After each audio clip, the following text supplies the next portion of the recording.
Yeah, one group we want to mention, Glen Friends of the Falls. Where are they? They're over here. Y'all, this group right here, when we're short on funds to do projects at the falls, we always call Friends of the Falls, and they end up coming through, and they say they'd love to do it. And one thing I want to tell is something about Friends of the Falls. We had a storm come through here, and trees were across all the trails, and our public works were spread thin. We called Friends of the Falls. They came up here and cut the trees and opened the trails back up. So it's the little things like we talked about, like yesterday, we cut the ribbon on the sign, that matter. And Friends of the Falls want to thank you, and you matter to us. And just appreciate everything y'all do. So Brianna, I got to tell you a story. I don't know if you remember, I like to ride around, look at projects, and I got thrown out of here. And I think it was you. And I am scared of you. I will be honest. You look like you are in charge, and we love having you. And you're also, Lambert's doing the drainage project at Carver. Are you moving down there too? Yeah, I've been down there for about a week and a half. Okay, all right. So we love some Brianna. But I thought it was funny. I went around. They said, "You can't be in here." And I said, I'm sorry, I'm leaving. So, but I enjoyed it, and I've seen it grow every day. When I first got elected, I went to Chris Robinson, who's a district council member for this area. And when I grow up, I want to come back as Chris and have this as my district. This is phenomenal. But how many cities would love to have a park like this? I mean, you think about it, every park. The state at one time wanted to bring this in as a state park. And thank goodness to the previous administration that they said, no, we're going to keep it a city park. Well, for us to keep it a city park, we had to invest in it.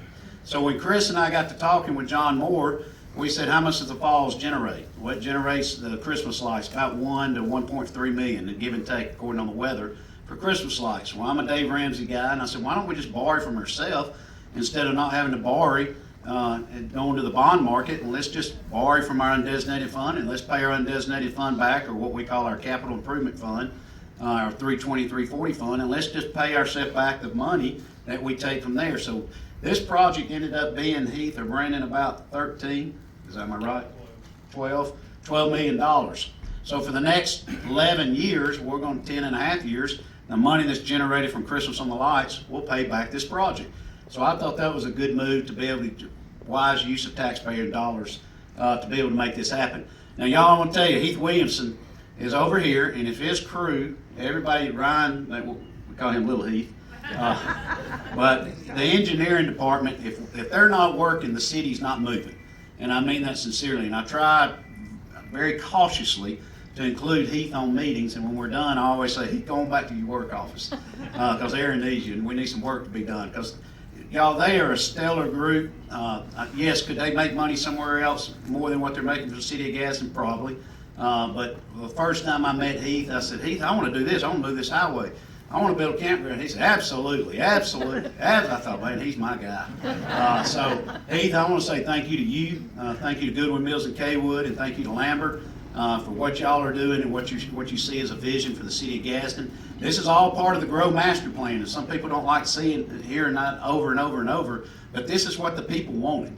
And that's why we went around and we did the interviews in each district to make sure we're putting your tax dollars where you want it.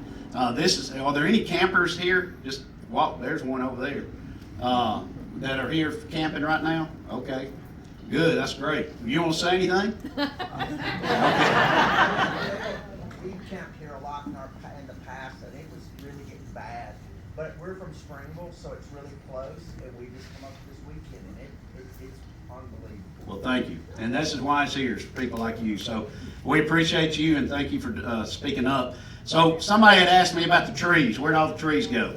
Y'all, I don't know much about trees. I know we're a tree city now, which we're proud of. But when the contractors and the architects got together with Christina, when you disturb the earth and you move rock and blast rock, which is all on the falls, all the trees die, unfortunately.